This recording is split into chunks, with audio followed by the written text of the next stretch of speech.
시인 서정주 선생님께서는 국민시처럼 모르는 사람이 없는 국화옆에서라고 하는 시에서 한 송이 꽃을 피우는데 얼마나 많은 인고가 필요한가를 잘 이야기하고 있습니다. 한 송이 국화꽃을 피우기 위해 봄부터 소쩍새는 그렇게 울었나 보다. 한 송이 국화꽃을 피우기 위해 천둥은 먹구름 속에서 또 그렇게 울었나 보다. 이렇게 노래를 하였습니다. 봄에서 시작되어 여름을 걸쳐서 가을에까지 쏟아부어진 그 온갖 눈물겨운 노력은 결국은 한 송이 꽃에서 집약되어 나타납니다. 만약에 그 꽃이 피어나지 않는다면 그 이전에 쏟아부은 노력들은 모두가 무의미한 물거품이 되고 말 것입니다. 우리들의 인생도 생각을 해보면 태어나서 수십 년 동안을 말할 수 없는 노력과 수고를 통해 달려가고 있는데 우리 인생의 끝자락에 꽃 한 송이를 피워내기 위함이 아닌가 생각을 해보기도 합니다. 여러분, 그렇다면 우리는 생의 끝자락에 어떤 꽃 한 송이를 피워서 하나님 앞에 드리면 좋겠습니까? 오늘 읽은 본문 말씀 속에서 우리는 아름다운 꽃을 인생의 맨 끝부분에 피우고 있는 한 분을 만나게 되는데 그분은 믿음의 족장이신 야곱이십니다. 야곱이 피운 꽃은 무엇일까요? 오늘 읽은 본문 가운데서 맨 끝에 보면 그분이 피우신 꽃을 간단하게 말하기를 침상머리에서 하나님께 경배하니라 이렇게 표현하였습니다. 하나님께 경배했다. 이것이 그분이 생의 맨 끝자락에 했다는 것입니다. 여기 경배한다는 뜻을 가진 히브리어 단어 샤하는 몸을 구부려서 엎드리는 동작을 뜻하고 있습니다. 여러분, 이때 야곱은 연세가 147세입니다. 모르긴 몰라도 기력이 다 지냈을 것입니다. 야윌 대로 야이고 이제는 침상에 눕지 않으면 안 되는 상황이었을 텐데 진액을 짜내듯 마지막 기운을 다 쏟아서 일어나 앉고 그리고는 할 수 있는 대로 최대한 허리를 구부려서 하나님 앞에 생의 마지막 경배를 드렸다고 할 수 있겠습니다. 침상머리에서 하나님께 경배해서 올려드린 이것이야말로 야곱이 무려 147년을 달려와서 맨 끝자락에 피운 한 송이 꽃과 같다고 말할 수가 있겠습니다. 오늘 우리는 2018년도 마지막 주일 예배를 드리고 있습니다. 그 간절함과 그 정성에 있어서 야곱이 드린 경배와 비견될 수는 없겠지만 저는 오늘 영락교회 성도들의 이 예배 또한 하나님 앞에 그러한 경배로 올려지기를 간절히 바라는 것입니다. 여러분, 그러면 이 경배하는 야곱의 마음속에 있었던 것들은 도대체 무엇일까요? 우리가 빼놓을 수 없는 것은 첫 번째로 하나님께 대한 감사일 것입니다. 여러분, 야곱의 생애는 파란만장했습니다. 본인 스스로도 험악한 세월을 살았다고 이야기했을 정도입니다. 그분이 애굽에 내려가셔서 바로왕과 만나서 나누는 대화가 있질 않습니까? 창세기 47장 8절과 9절에 다음과 같이 되어 있습니다. 바로가 야곱에게 묻되 내 나이가 얼마냐? 야곱이 바로에게 아뢰되 내 나그네 길의 세월이 130년이니이다. 내 나이가 얼마 못 되니 우리 조상의 나그네 길의 연조에 미치지 못하나 험악한 세월을 보내었나이다 하고 본인이 살아온 130년의 세월을 험악한 세월이었다고 표현을 한 것입니다. 아닌 게 아니라 야곱의 인생에는 많은 우여곡절들이 있었습니다. 그의 생애는 성공인 것처럼 보였으나 또 뒤집어 보면 극심한 좌절을 가져오는 일들이 한두 번이 아니었습니다. 여러분, 야곱의 생애를 더듬어서 생각을 해보십시오. 그가 젊었을 때는 아버지 이삭의 눈을 속여가면서까지 형님 에서의 복을 가로채려고 했던 적도 있었고 또 성공한 것처럼 보이기도 했습니다. 그러나 그 일은 형님 에서에게 분노를 일으키도록 만들었고 결국 그는 에서를 피해서 외삼촌 라반의 집으로 도피해서 20년 동안을 외로운 나그네 더부살이 인생을 살지 않으면 안 되었는데 성공인 듯 보였지만 깊은 좌절을 가져온 대목입니다. 또 외삼촌의 집에 가서는 외삼촌의 두 딸과 두 시녀를 아내로 맞이하여 자녀들을 낳았고 수단 방법을 가리지 않고 많은 재산들을 모아서 성공인 것처럼 보이기도 했지만 그 일은 외삼촌 가족들의 분노를 자아냈고 결국은 20년이나 살던 그댁에 감사하다는 인사도 못 드리고 야반 도주해야 될 처지가 되었을 뿐만 아니라 라반은 사위인 그를 괘씸하게 여겨서 죽일 생각을 했을 정도로 관계가 악화됐었습니다. 그가 무언가를 해서 성공한 것처럼 보일 때마다 관계가 틀어졌는데 형님 에서와도 그랬고 외삼촌이자 장인인 라반과의 관계도 그러하였습니다. 뿐만 아니라 그는 그런데 몰두하다 보니까 가장 사랑했던 여인 라헬이 여호와 하나님을 경외하는 게 아니고 드라빔 우상을 숭배하는 것조차 알지도 못하고 있을 정도로 영적으로 눈이 어두워져 있었습니다. 그뿐입니까? 그 후 형님 에서가 무장한 군인 400명을 데리고 온다고 그래서 약복강 나루터에서 하나님의 사자와 밤새도록 씨름을 했고 그 다음날 아침 묵은 원한을 털어내는 극적인 화해를 함으로써 성공하는 것처럼 보이기는 했으나 그 이후에 어떤 일이 이어집니까?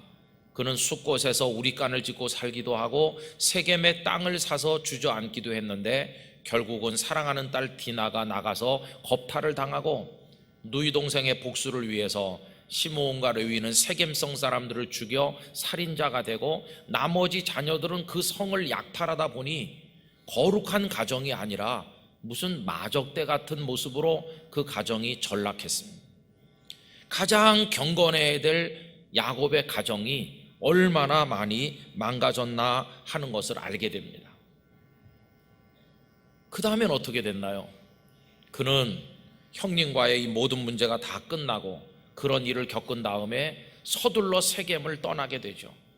하나님께서 세겜 주변 사람들에게 두려움을 주셔서 야곱을 추격하지 못하게 하심으로 그 지역을 무사히 벗어나 성공하는 것처럼 보였으나 얼마 지나지 않아서 사랑하는 아내 라헬이 길에서 죽어 노중의 장례를 해야 되는 슬픈 일을 만났고 라헬이 남긴 아들 요셉을 생명같이 사랑했지만 나중에 그의 피 묻은 옷만 도착을 하게 되니 그 아들이 짐승에게 죽은 것이 틀림없다고 생각을 하면서 그 누구의 위로도 받기를 거절한 채 깊은 탄식과 슬픔 가운데 그의 말년을 보낸 것을 우리가 알고 있지 않습니까? 자, 이러다 보니까 야곱의 인생이라고 하는 것은 성공인 듯 보였으나 뒤집어 보면 극심한 고통과 아픔과 좌절을 그에게 가져왔었다는 것입니다. 그런데 여러분, 그렇게 살던 어느 날 믿기지 않는 소식이 전해집니다. 극심한 흉년으로 인해서 가나안 땅에 양식이 다 떨어지고 소문에 듣자 하니 애굽에는 곡식이 있다. 그래서 아들들을 양식 구하러 애굽으로 보냈는데 이 아들들은 양식만 가져온 것이 아니라 아들 요셉이 죽은 게 아니라 살아있을 뿐만 아니라 애굽의 총리가 되어 있다고 하는 믿겨지지 않는 소식까지 가지고 온 것입니다. 그는 아들이 아버지를 모시기 위해서 보낸 수레를 보는 순간 다시 삶의 의욕과 기력을 회복하게 되었습니다. 그리고 그 아들이 기다리는 애굽의 가솔들을 다 이끌고 내려올 때가 130세였는데 이제 17년을 아들의 효도를 받으며 살다가 오늘 본문이 말씀하는 것처럼 그의 나이가 147세가 되어 죽을 날이 가까웠다. 임종을 맞이하는 순간에까지 이르게 된 것이었습니다. 그는 자신의 삶이 끝날 때가 다가오고 있다는 걸 생각을 할 때 지난 세월을 회상해 보았겠죠. 많은 일들이 있었습니다. 노력도 많이 했습니다. 누구보다 좀 열심히 잘 살아보려고 애도 써서 손에 쥔 것도 제법 많은 것처럼 성공한 것처럼 보이기도 했습니다. 그러나 방금 전에 우리가 살펴본 것처럼 성공인 듯 했으나 뒤집어 보면 그게 다 고통이요 아픔으로 다가왔음을 그가 깨닫게 되었을 것입니다. 내 손으로 얻은 것처럼 보인 순간은 다 고통으로 다가왔구나.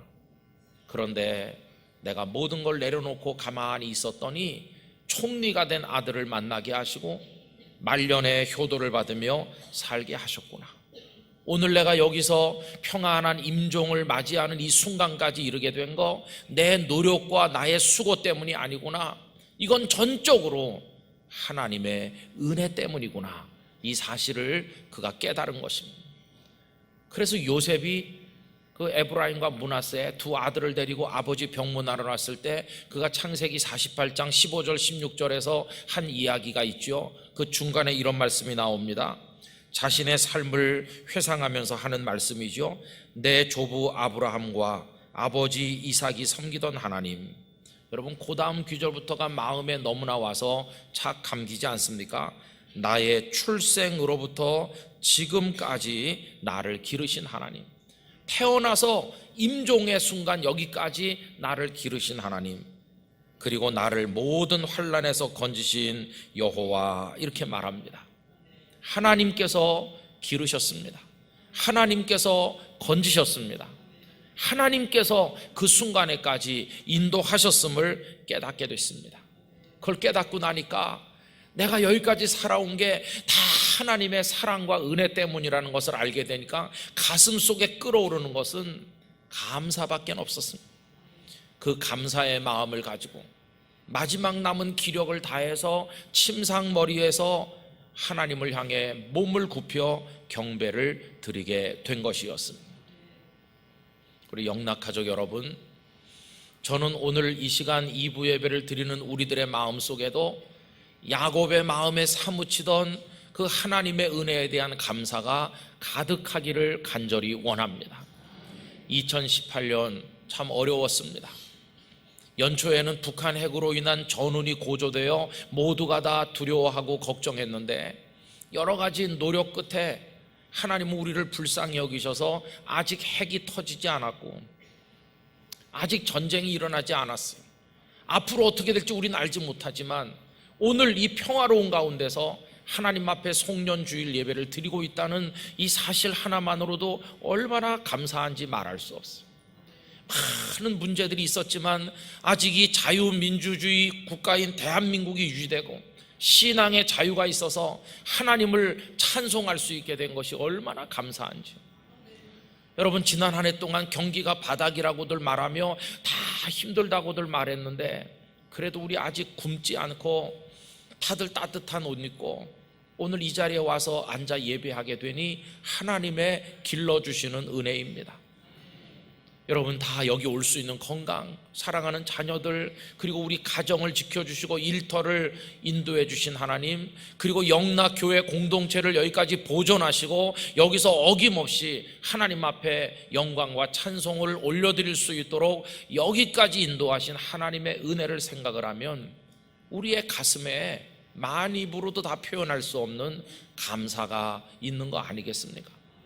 여러분 그래서 우리도 침상머리에 굽으려 경배하던 야곱처럼 하나님의 은혜에 대한 깊은 감사를 가지고 이 예배를 올려드리기를 간절히 원하는 것입니다. 다 하나님께서 하셨습니다. 다 하나님의 은혜입니다. 여러분 수고 많이 하셨어요. 그러나 수고 많이 하게 하신 분도 그걸 가능케 하신 분 우리 아버지 하나님이십니다. 영광의 박수를 받으셔야 될 분 우리 하나님 아버지이십니다.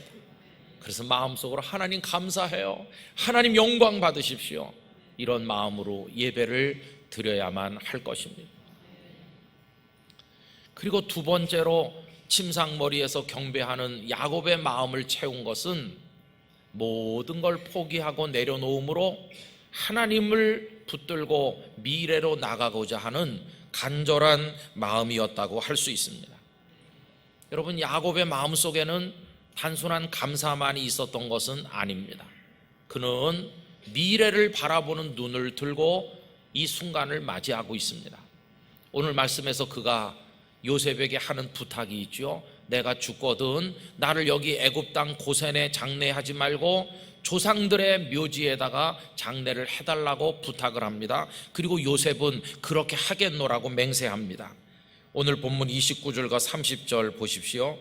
이스라엘이 죽을 날이 가까우매 그의 아들 요셉을 불러 그에게 이르되 이제 내가 네게 은혜를 입었거든 청하노니 네 손을 내 허벅지 아래에 놓고 인애와 성실함으로 내게 행하여 애굽에 나를 장사하지 아니하도록 하라. 내가 조상들과 함께 눕거든 너를 나를 애굽에서 메어다가 조상의 묘지에 장사하라. 요셉이 이르되 내가 아버지의 말씀대로 행하리이다. 여러분, 여기 조상들의 묘지는 아브라함이 사라가 세상을 떠났을 때 장례를 위해 준비했던 막벨라 굴을 말하는 것입니다. 나는 여기가 아니라 거기에 묻히고 싶다는 마음이 워낙 야곱에게 간절해서 그 다음 49장에 가보면 12아들이 다 모였을 때 여기다 장례하지 말고 막벨라 굴에 장례해달라는 이야기를 한 차례 더 하고 있습니다. 막벨라 굴에는 아브라함과 사라, 이삭과 리브가 그리고 나도 레아를 거기 장례했으니 나도 거기 들어가겠다고 이야기를 한 것입니다. 그럼 여러분, 이 야곱이 왜 그렇게 조상들의 묘지인 막벨라 굴을 사모하는 것입니까? 사실 무덤으로 따지면 막벨라 굴은 자그마한 동굴에 불과합니다. 그러나 장례 문화가 최고로 발전한 데가 어디입니까? 바로 애굽입니다. 총리의 아버지입니다. 여기 애굽에다가 나를 장례하라고 그러면 엄청난 피라밋을 만들어서 화려한 장례를 할 텐데 왜 그는 그 모든 걸 포기하고 가족 묘지 막벨라 굴을 사모하게 된 것일까요? 이유는 딱 하나입니다. 바로 거기가 하나님의 약속이 있는 축복의 땅 가나안이기 때문인 것입니다. 여러분, 일찍이 하나님께서는 아브라함에게도 이삭에게도 그 땅을 주시겠다고 약속을 하셨을 뿐만 아니라 외삼촌의 집으로 도피하던 야곱에게도 그 베델의 들판에서 그 땅에 대한 약속을 하시지 않으셨습니까? 창세기 28장 13절 14절에 보면 또 본즉 여호와께서 그 위에 서서 이르시되 나는 여호와니 너의 조부 아브라함의 하나님이요 이삭의 하나님이라. 네가 누워있는 땅을 내가 너와 네 자손에게 주리니 네 자손이 땅에 티끌같이 되어 네가 서쪽과 동쪽과 북쪽과 남쪽으로 퍼져나갈지며 땅의 모든 족속이 너와 네 자손으로 말미암아 복을 받으리라.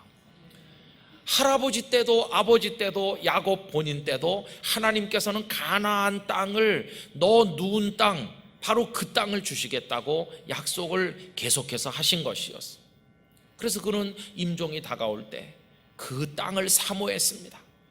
내가 살아서 그 땅에 가지는 못하겠지만 내 죽은 육신이라도 이 애굽 땅이 아니라 가나안 땅에 우리 조상들의 묘지에 묻혀야 되겠다. 하나님의 약속이 있는 땅에 가야 되겠다. 이것이 야곱이 보이고 있는 집념인 것입니다. 그런데 여러분 아세요? 야곱을 우리가 믿음의 족장이라고 존경하는데 그가 언제 그런 존경받을 만한 믿음을 표현하고 있느냐? 바로 이 순간입니다. 그가 그 땅을 사모하는 마음을 드러냄으로써 존경받을 만한 믿음의 족장이 된 것입니다. 사실 그 이전의 야곱은 믿음의 족장이라고 하기에는 어설픈 구석이 많이 있었습니다. 왜 그러냐 하면 그는 그 이전에는 하나님께서 자신에게 주신 약속도 붙들질 못했을 뿐만 아니라 자신이 하나님께 했던 약속도 헌신짝처럼 버렸던 사람에 불과하기 때문입니다. 다시 말하면 하나님과 자신과의 관계에 대해서 그렇게 집념을 가지지 못한 채로 자신의 욕망을 따라 살았던 인물이라는 것입니다. 한번 생각해 보세요. 그가 외삼촌의 집으로 가다가 그 들판에 잠들었을 때 하나님께서 나타나셔서 내가 너와 같이 있고 너를 지켜주고 다시 돌아오게 해주고 이 땅을 너와 네 자손에게 주겠다고 하셨잖아요. 그가 아침에 일어나서 감격해가지고 베던 돌멩이를 세워놓고 기름을 붓고 베델이라 부르면서 하나님께 3가지 약속을 했는데 그게 창세기 28장 20절 이하에 나오죠. 그 중에 하나가 뭐냐 하면 이것입니다. 내가 기둥으로 세운 이 돌이 하나님의 집이 될 것이요. 여러분 이게 뭐냐 하면 바로 이 자리, 내가 누워 자던 이 자리, 내가 그 베게 하던 돌을 세운 이 자리가 하나님께 경배하는 하나님의 집이 될 겁니다. 내가 다시 돌아와서 이 베델에서 하나님 앞에 경배를 드리겠습니다. 제단을 쌓겠습니다. 이렇게 약속한 것입니다. 그런데 그 약속 다 까먹었어요. 나중에 외삼촌 집에 가서 재산 모으고 가족들 생기고 거기 빠져가지고 외삼촌 집에서 돌아올 때 제일 먼저 베델로 왔어야 되는데 다 까먹었어요. 그는 자신의 물질적 이익을 따라 숫곳에 우리간을 짓고 살다가 세겜에는 아예 땅 사서 주저앉으려고 했다고 그랬잖아요. 그 결과는 아까 말씀드렸죠. 딸이 그런 일을 당하고 아들들은 살인자가 되고 그의 가정이 엉망이 됐어요. 그때까지도 그는 베델의 약속을 생각하지 못했어요. 하나님과의 관계를 가볍게 여긴 겁니다. 그런데 그 어려운 처지에서 혼란 중에 빠졌을 때 하나님께서는 베델의 약속을 상기시켜 주십니다. 창세기 35장 1절, 하나님이 야곱에게 이르시되 일어나 베델로 올라가서 거기 거주하며 내가 내 형 에서의 낯을 피하여 도망하던 때에 내게 나타났던 하나님께 거기서 제단을 쌓으라 하신지라. 너 그때 약속하지 않았느냐? 내게 다시 돌아와 여기서 경배하겠다고. 그런데 그 약속은 다 어디다 던져버렸어? 여러분, 이 말씀을 듣고서야 각성한 그는 자기 사람들에게 베델로 가자고 말하는데 35장 3절에 이렇게 말합니다. 우리가 일어나 베델로 올라가자. 내 환난 날에 내게 응답하시며 내가 가는 길에서 나와 함께 하신 하나님께 내가 거기서 제단을 쌓으려 하노라. 다시 하나님의 약속을 붙드는 거죠. 하나님께 했던 약속을 지키고 하나님이 주신 약속을 마음에 다시 새기는 거죠. 여러분, 그래서 하나님의 약속 의지하는 사람, 그리고 하나님께 했던 약속을 지키는 사람, 하나님과의 관계를 그 어떤 것보다도 소중히 여기는 사람으로 제자리에 돌아오기까지 시간이 너무 많이 걸렸어요. 너무 엉뚱한 데로 돌아다녔어요. 비싼 수업료를 지불하고 나서야 다시 원래의 자리, 하나님 만난 그 베델로 그가 돌아오게 되었던 것입니다. 이런 과정을 온몸으로 체험하며 살아온 그는 임종을 얼마 남겨놓고 있지 않던 시점에 이제는 원숙한 믿음의 사람이 되어 있었어. 세상 것들이 다 부질없지, 내 욕망으로 얻었던 게 다 무슨 소용이 있어. 그저 그분이 주신 약속을 붙들어야 되고 그분께 했던 약속을 지키는 거지, 하나님밖에 없지. 그렇게 말하면서 원숙한 믿음의 사람이 되어 믿음의 족장이라 존경하기에 마땅한 모습을 그때서야 가지게 되었다는 것입니다. 그래서 그는 고센 땅이 아니라 가족묘지의 장례되기를 원한 것입니다. 여러분, 옛날의 야곱 같으면요, 숫곳에 살고 세겜에 땅 사던 그때 야곱 같으면 뭐라고 말했을까요? 이렇게 말했을 것 같아요. 12아들 다 모아놓고 얘들아, 죽기 전에 하는 말인데 절대 이 땅 포기하지 말아라. 내가 세상 곳곳에 많이 가봤지만 고센 땅같이 좋은 데는 못 봤어. 여긴 나일강 끼고 있어서 여긴 가뭄 걱정도 없고 그냥 비옥하고, 절대 이 땅 버리고 가나안 땅 그런 거 다 잊어. 절대 여기 벗어나면 안 돼. 옛날의 야곱이라면 아마 그렇게 말하지 않았겠어요? 그런데 여러분, 이젠 아는 것입니다. 자신의 욕망을 따라 숫곳이 좋아, 세겜이 좋아, 뭐 여기 고센, 이런 생각들은 이제 다 부질없다는 걸 알게 됐어요. 욕망으로는 얻는 것처럼 보여도 잃는 것이며, 그것들은 얻는 것처럼 보이지만 더 소중한 것을 잃게 만드는 원인이 될 뿐이라는 사실을 그가 깨닫고 있었던 것입니다. 이제는 다 내려놓기로 했어요. 다 포기하기로 했어요. 이제는 하나님이 약속하시는 것만 가슴에 붙들고 살기로 결심했어요. 그래서 고센 땅이 아무리 기름지고 좋은 땅이라도 나는 하나님의 약속이 있는 가나안 땅에 가고 싶다. 죽어서 이 육신이라도 나는 가고 싶다. 그러니 나를 그곳에다 장례해달라. 이게 야곱이 마지막에 남기고 있는 간절한 이야기고, 이거는 그의 간절한 평생의 모든 것이 농축되어 나타난 한마디의 하나님을 향한 신앙 고백이라고 이야기할 수 있는 것입니다. 여러분, 2018년도 한 해를 사시는 동안에 우리도 뭐 손에 쥔 것도 있는 것 같아요. 성공한 것도 아마 있으실 거예요. 그래도 내가 열심히 살아서 올 한 해 동안 괜찮았어, 이렇게 자부심을 느끼게 만드는 것들이 아마 우리 성도님들에게도 있으실 거라고 생각합니다. 그러나 그것이 여러분들로 하여금 하나님의 약속을 붙들지 못하게 방해하는 고센이 된다면 어떻게 하겠습니까? 고센은 떠나야 될 곳이지 머물 곳이 아님을 기억해야만 될 것입니다. 여러분, 고센에 계속 머무르면 나중에 노예가 됩니다. 이 백성들이 고센에 계속 있었더니 바로왕의 노예가 되어 얼마나 고통을 받았습니까? 어떤 면으로 보면 죽어서라도 그 땅을 벗어난 야곱은 영적으로 자유하는 사람이 됐지만, 무려 그 땅에 430년을 살았던 이스라엘 백성은 모세가 등장하기 전까지 그들은 노예일 뿐이었습니다. 아무리 기름지고 좋은 내 욕망의 터전이 내 발목을 잡는다 할지라도 그 다 내려놓고 하나님의 약속이 있는 곳으로 과감하게 전진하는 것만이 우리로 하여금 참된 자유와 축복을 누리게 하는 비결임을 우리 모두가 기억해야만 될 것입니다. 이제는 다 내려놓으리라, 다 포기하리라, 하나님의 약속만 붙들고 내게 주신 가나안을 향해 나가리라, 그런 마음으로 하나님 앞에 경배하는 우리 모두가 되기를 원하는 것입니다. 여러분, 그렇게 할 때 마지막은 슬프기만 한 끝으로 우리에게 다가오는 게 아니라 설레는 시작으로 다가오게 될 줄로 믿습니다. 주님은 슬픈 마지막을 아름다운 시작으로 바꿔주시는 분이십니다. 얼마 전에도 말씀드린 십자가 예수님 옆에 매달렸던 그 행악자, 그의 마지막이 다가왔어요. 호흡을 헐떡거리며 생애가 끝나는 슬픈 마지막을 그가 지금 맞이하고 있지 않습니까? 그런데 예수님을 바라봤더니 주님 안에서 그 슬픈 끝이 변하여서 영원한 예수님의 나라에 들어가는 설레는 시작으로 바뀐 것을 우리가 알고 있지 않습니까? 여러분, 그것이 바로 주님 안에서 우리가 경험하는 놀라운 축복이라고 말할 수가 있습니다. 하나님 안에서 성도의 마지막은 다 극복이 돼서 축복의 시작으로 바뀌게 되는 것입니다. 하나님 안에서 모든 끝은 새로운 시작으로 변모되는 것입니다. 심지어 모든 것의 끝이라고 생각하는 죽음까지도 주님 안에서는 새로운 시작으로 바뀌게 되는 것입니다.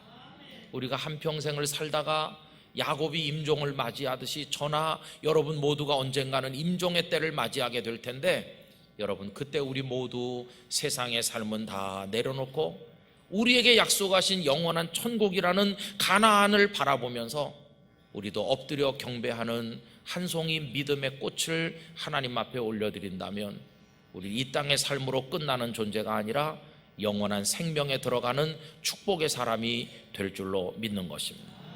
그런 마음으로 하나님 앞에 송년주의를 지키며 마음의 경배를 올려야 될 줄로 믿습니다.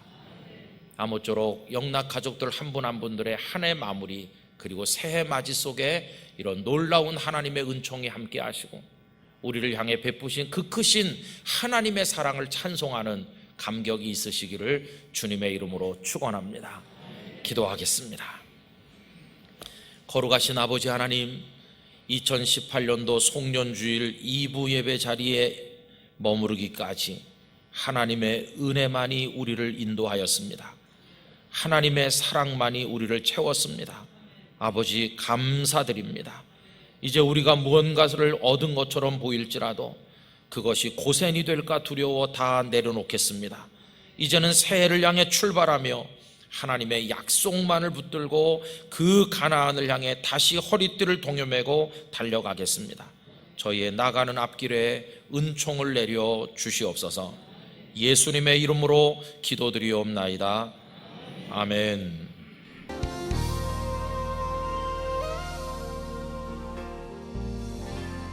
한 가지 오늘 말씀을 생각하면서 질문부터 드리려고 하는데, 올 한 해 어떠셨습니까?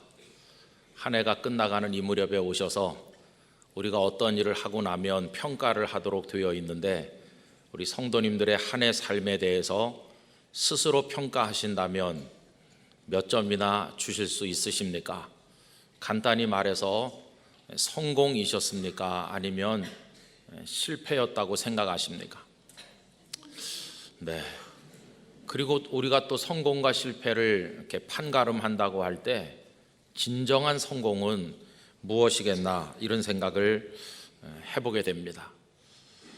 이스라엘 백성들의 역사 속에서 보면 성공과 실패를 판단할 때 작용하는 하나의 도식이 있었다고 생각합니다. 그것은 다른 게 아니라 광야와 가나안이라고 하는 도식입니다. 간단하게 말씀드리면 가나안에 들어가면 성공한 거고 들어가지 못하고 광야에 머물러 있으면 실패했다고 생각하는 도식입니다. 여러분, 이 도식은 쉽게 이해가 됩니다. 왜냐하면 광야와 가나안은 너무도 다르지 않습니까? 광야는 메마르고 이동해야 되는 곳이고 먹거리가 없고 마실 물이 없고 모든 게 다 부족하니까 힘든 곳입니다. 거기 비해서 가나안은 분배받은 내 땅에 집 짓고 농사 짓고 당연히 이동은 할 필요가 없고 모든 게 풍성하고 좋은 곳 아닙니까? 그러니 가나안에 들어가면 성공하는 거다. 그러나 광야에서 방황하면 실패하는 거다. 이렇게 생각하는 게 이해가 됩니다. 또 아닌 게 아니라 그렇게 생각할 수 있도록 만드는 성경 말씀들이 여러 군데 있는데 그 중에 하나가 오늘 본문 1절이라고 생각이 됩니다. 1절 말씀 다시 한번 다 같이 읽겠습니다. 내가 오늘 명하는 모든 명령을 너희는 지켜 행하라. 그리하면 너희가 살고 번성하고 여호와께서 너희의 조상들에게 맹세하신 땅에 들어가서 그것을 차지하리라. 아멘. 하나님의 명령, 하나님의 말씀대로 잘하면 너희가 복을 받아서 번성할 거고 가나안을 얻을 거다. 그러니까 이 말씀대로 한다면 가나안을 얻으면 그게 성공이구나, 이런 생각을 하게 되는 거죠. 그러면 다시 이제 여쭤보겠습니다. 2019년을 지나시면서 가나안을 얻으셨다고 생각하십니까? 아니면 나는 아직 광야에 있다 생각하십니까? 가나안을 얻었다고 말씀하시는 성도님들에게는 축하의 말씀을 드립니다. 그러면 가나안에 못 들어가서 아직도 나는 광야에 있는 채로 오늘 마지막 주일을 맞이하였습니다, 이런 분들은 울어야 되는 겁니까? 실패했으니까 탄식만 하고 있어야 되나요? 여러분, 결코 그렇지 않다는 것을 말씀을 드리는 것입니다.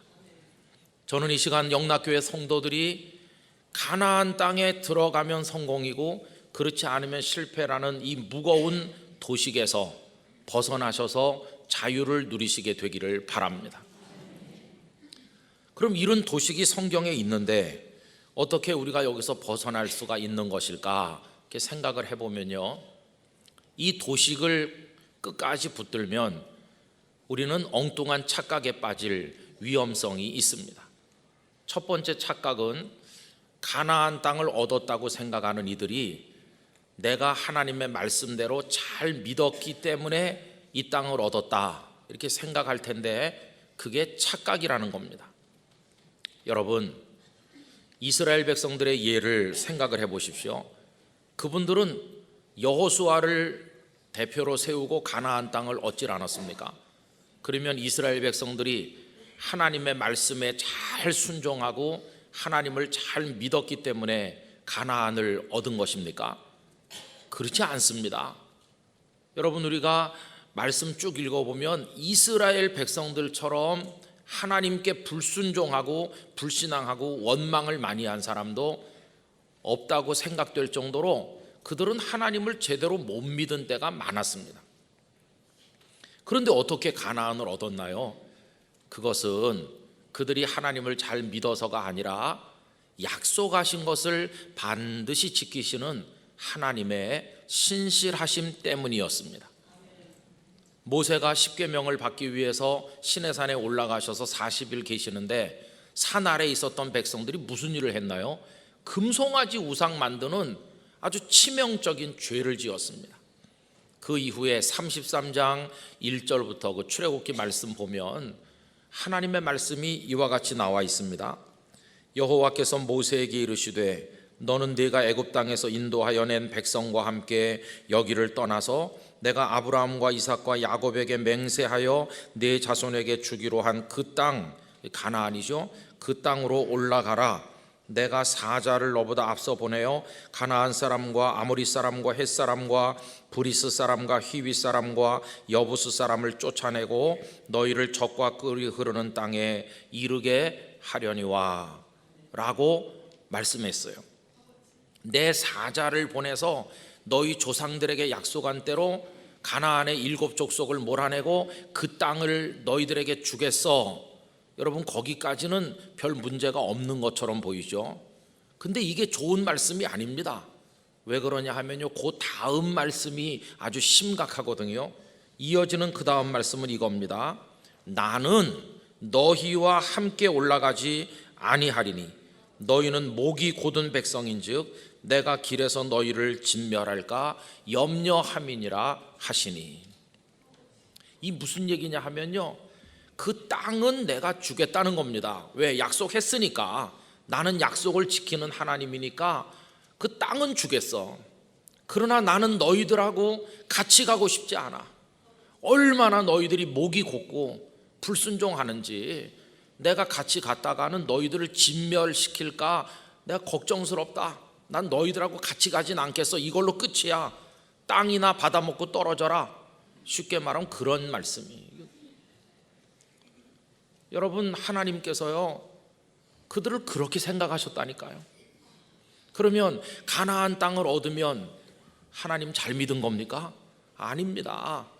그건 하나님께서 약속을 지켰으니까 그냥 주셔서 얻은 거지, 하나님 잘 믿어서 얻은 게 아니었습니다. 그러니까 나는 가나안을 얻었으니 하나님 잘 믿은 사람이야, 이렇게 생각한다면 얼마나 교만한 착각인지 우리가 깨달아야만 되는 것입니다.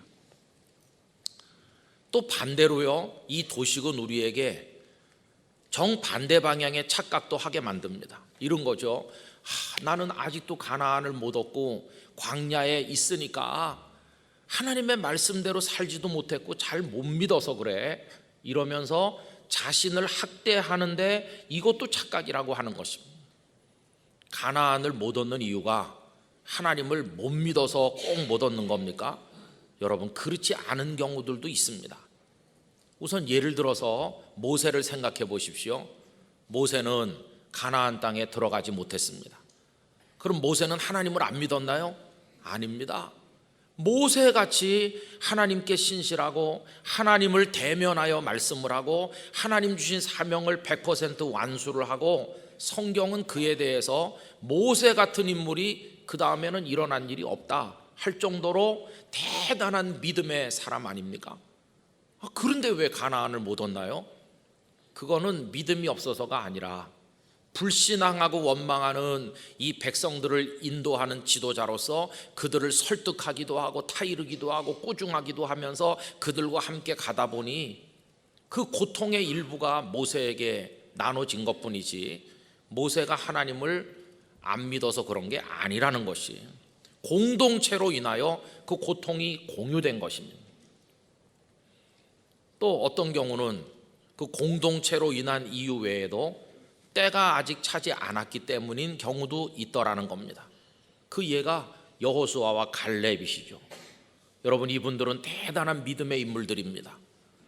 가데스 바네아에서 12명의 정탐꾼을 보냈을 때 10사람은 하나님을 불신앙하는 보고를 해서 백성들의 마음을 좌절시키고 뒤집어 놓았지만, 갈렙과 여호수아는 하나님을 얼마나 신뢰했는지 대단한 믿음의 사람들이었지 않습니까?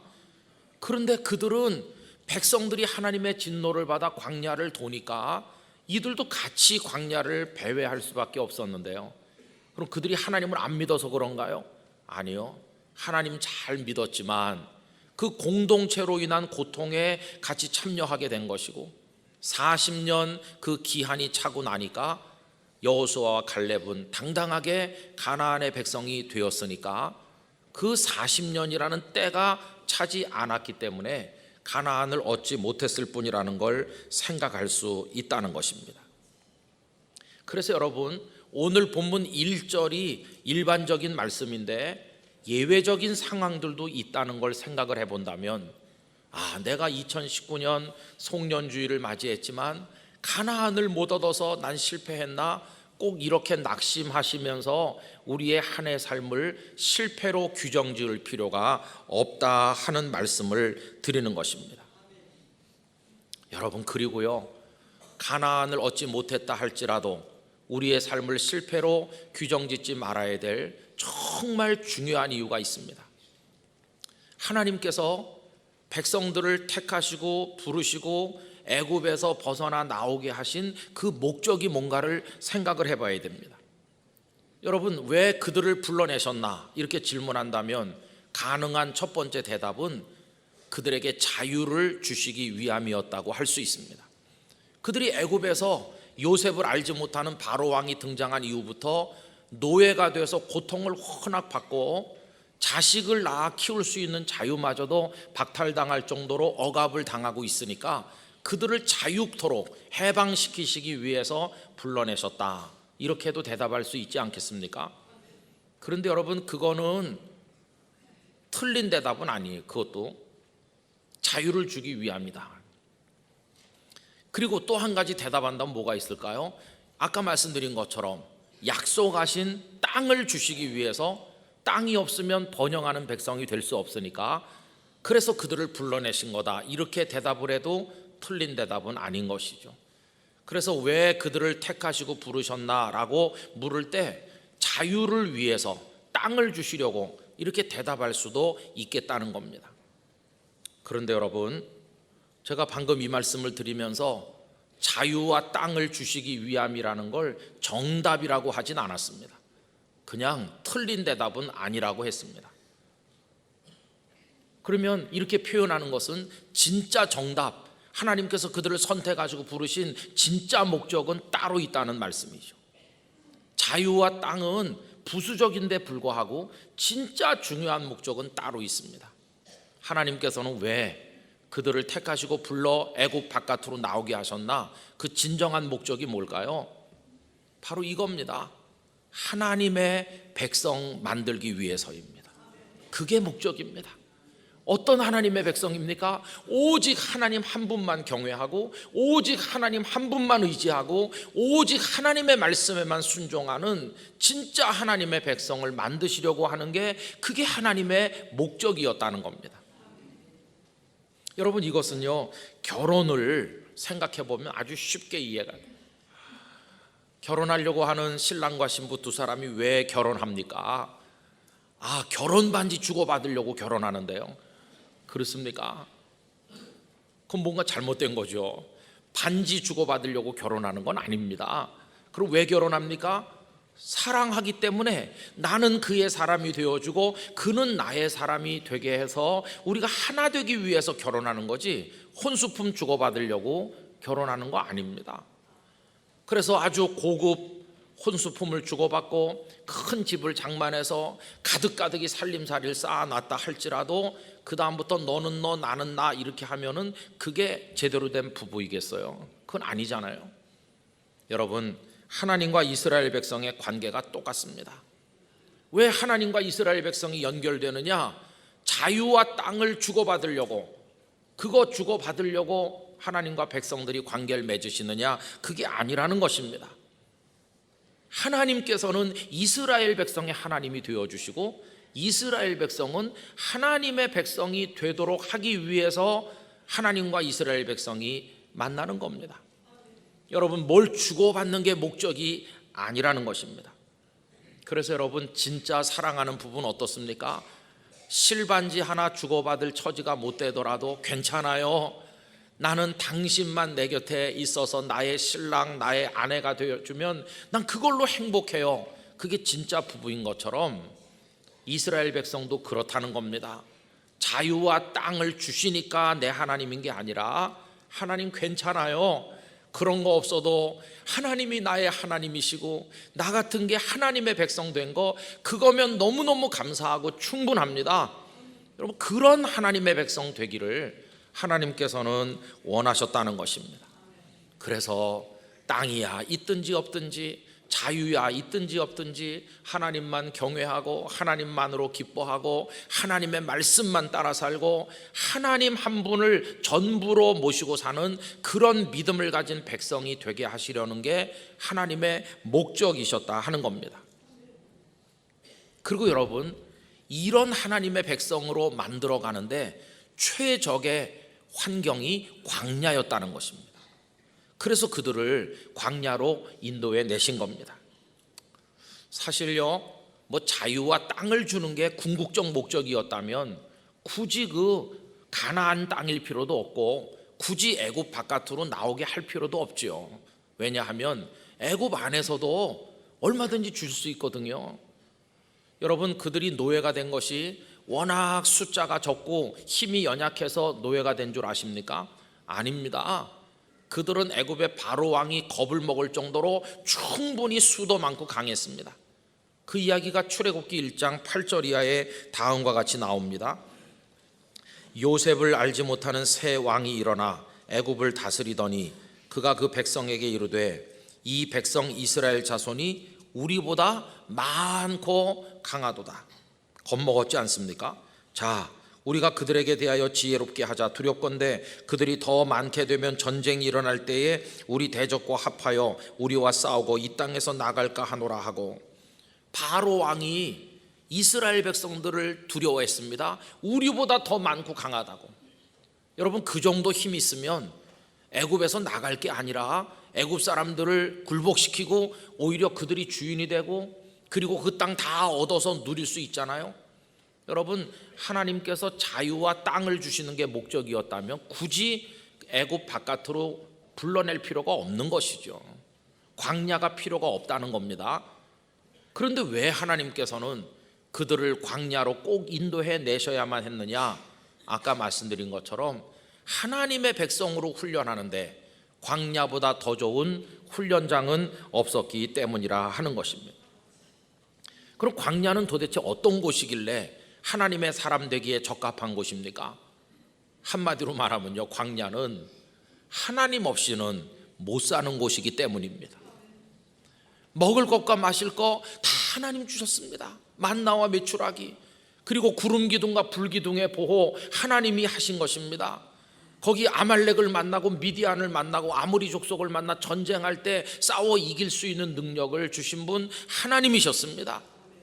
반석에서 물이 솟고 하는 매일매일의 기적은 다 하나님이 하신 거지 백성들이 스스로 알아서 해결한 게 아무것도 없어요. 오직 하나님 한 분이셨습니다. 그게 광야 생활의 특징이었습니다. 그러니 여러분, 광야에 나가고 보니까 이제는 어쩔 수 없이 하나님 없으면 안 되니까 하나님만 바라볼 수밖에. 내일도 만나를 주셔야 됩니다. 하나님만 바라볼 수밖에요. 구름 기둥과 불 기둥으로 인도해 주셔야 됩니다. 하나님만 바라보는 거예요. 아말렉이 쳐들어왔네요. 하나님만 바라볼 수밖에 없어요.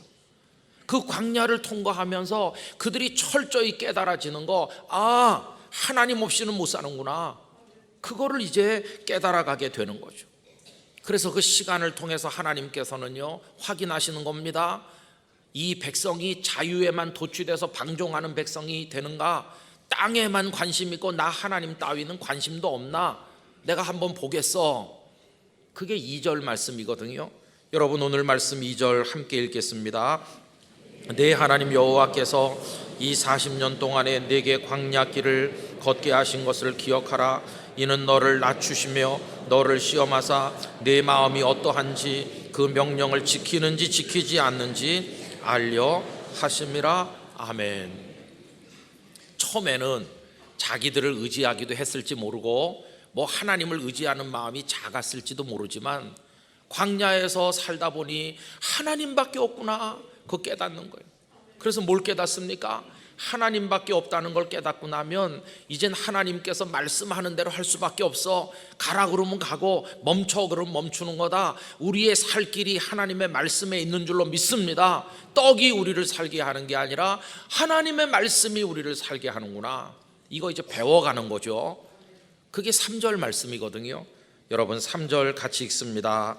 너를 낮추시며 너를 줄이게 하시며 또 너도 알지 못하며 네 조상들도 알지 못하던 만나를 내게 먹이신 것은 사람이 떡으로만 사는 것이 아니요 여호와 입에서 나오는 모든 말씀으로 사는 줄을 내가 알게 하려 하심이니라. 아멘. 여쭤보겠습니다. 오늘 2부에 나오신 성도 여러분, 떡으로 사는 게 아니고 광야 같은 인생 살아보니까 하나님 없이는 못 살겠더라, 하나님의 말씀 속에 내 살 길이 있더라, 그거 깨달으셨습니까? 그럼 성공하신 겁니다. 하나님께서 우리에게 원하시는 게 그거거든요. 하나님밖에 없음을 깨닫는 백성이 되어 하나님의 말씀만 따르는 사람 되게 만들려는 게 그게 하나님의 목적이었기 때문에 여러분 그거 믿으시면 성공하신 거예요. 이젠 된 겁니다. 그래서 하나님의 원하시는 사람은 이런 사람이죠. 하나님, 저 이제 하나님 없으면 못 살아요. 하나님만이 저의 전부입니다. 저 광야길 걷고 있는데 저에게 만나와 메추라기 주시고 구름 기둥 불 기둥으로 저를 인도해 가실 분 하나님밖에 없습니다. 저 이제 그거 배웠어요. 저 이제는 어떤 일이 있어도 하나님 버리지 않아요. 어떤 자유가 어떤 땅이 나를 유혹해도 그거 다 쳐다보지 않아요. 하나님만 바라보겠습니다. 그런 믿음 가졌으면 우리는 실패한 게 아니라 하나님이 원하는 사람 되어가고 있는 중이니까 우리는 성공한 것이.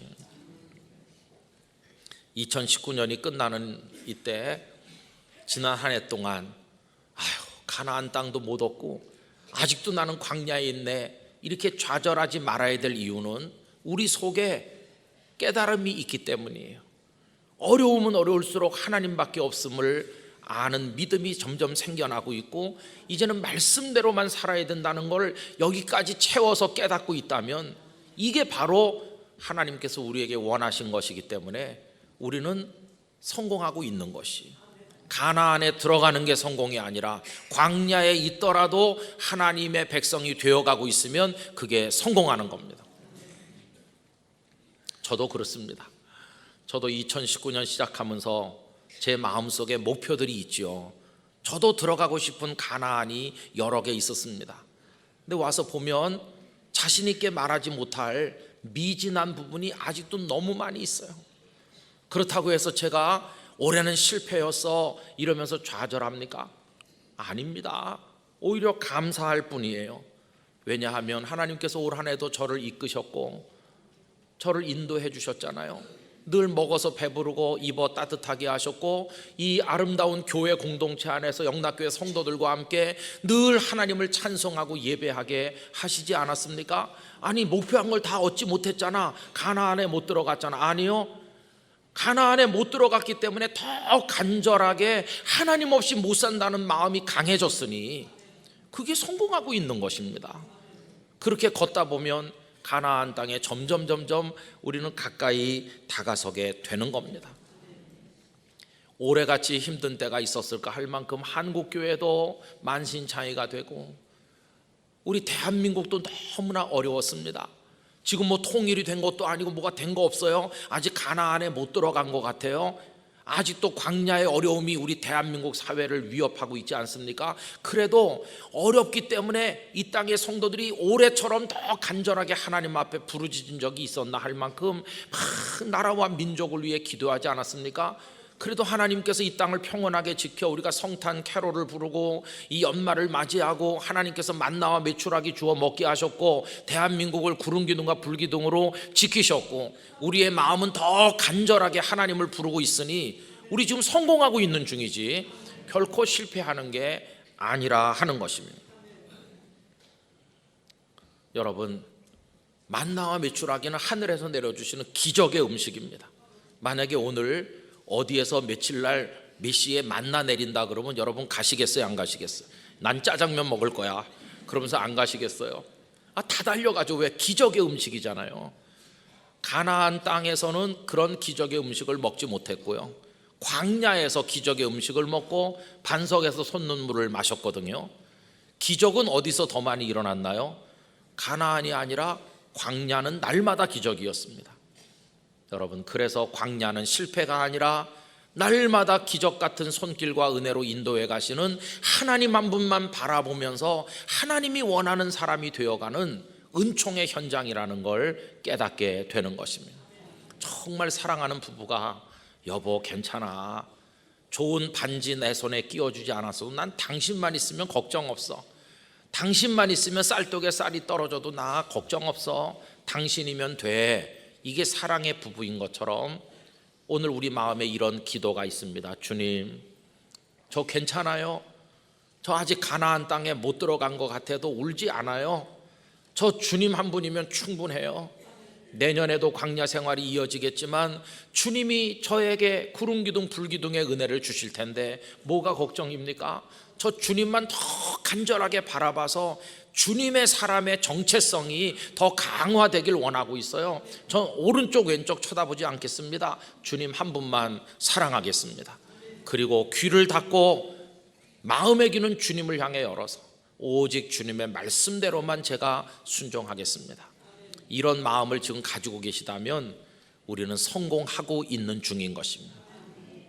여러분 얼굴에 흐르는 눈물을 닦으시고요, 우리의 마음을 활짝 펴시고 나 하나님의 사람으로 잘 살고 있어, 내년에는 더 하나님 붙들고 하나님 의지하고 말씀대로만 달려가야지, 이렇게 결단하시게 되기를 원하는 것입니다.